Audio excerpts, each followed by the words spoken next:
d'accordoo leen ci terme ba waaye ndax waroon na ñu tëj ko ñetti weeru kaso. déedéet man Abdou Karim d'accorduma ñu tëj ko ci ñetti weeru kaso te leer na ma ni suñu coordinateur Cheikh Babacar Mboup maa ngi koy nuyu def na ci benn sortie bu yàggul Abdou Karim ni mu waxee du ñëpp ciy wax mais nag dañ waroon a xam ki ñuy tëj mooy kan.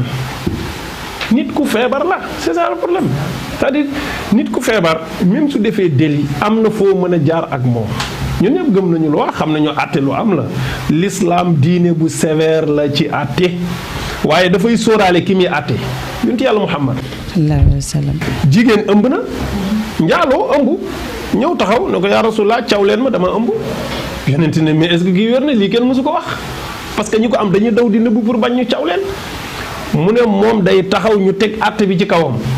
yonent na xool leen ko est-ce que wér na daal parce que ñu xool ko ne dara jotu ko wér na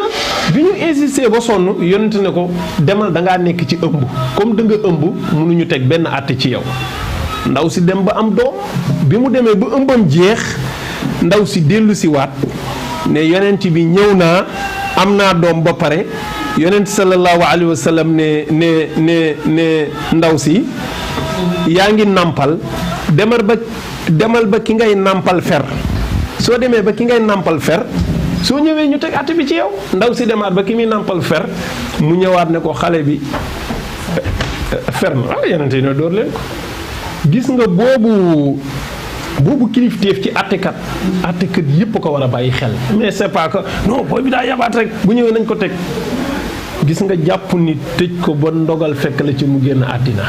du waa àddina nga ko am ak problème yàlla nga ko am ak problème. mu feebar opération ñetti yoon. loolu moom man lu ma xam ne dafa feebar. bu jeexagul. effectivement. jamono jooju imam ci la ñu bàyyee koo xamante ne bàyyi as ndëgës ndiku bu Gazali ñuy njort ci moom ni alal gi moom moo ko luubal jéem ko def ak trafic faux billets nekk ndax sa justice parfois doo laajte ban justice laa am. justice bu dëng man musuma d'accord ci ñuy wax ne Sénégal am na justice man. gëmoo sa justice. amul justice bu maandu amul. loolu moom man ñeme naa ko fu ne justice bu maandu moom amul ci Sénégal c'est-à-dire Abdou Karim doon na kaas nañ ubbi jumaa yi wax na ci ba wax ci lu leen neexul ñu tëj ko ñun ñëpp li ñu waroon def mooy ñu solidarité ak moom pour ñu génn ko parce que ñun la bëggoon ñu julli ji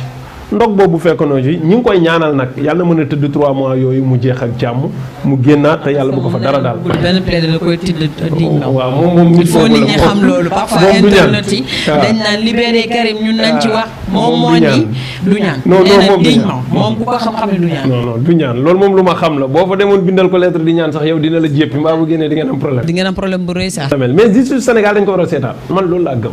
parce que yaa ngi junj léegi ñoo xam ne dañ leen ñuy jàppoon ci ay faux billets ñu bàyyi leen pour la parce que neen dañu xaw a tawat dañu xaw a malade Karim dafa malade ñaareel bi ci des bu dee da nga malade mais nañu yóbbu pavillon spécial yaa ngi fi parce que pour ñu feebar la mais c'est pas ngay génn di delluwaat sa kër doxi sa soxla loolu dafay tax loi yi faible gis nga loi dafa war a nekk lu sacré su ko diine tegee noonu bu ko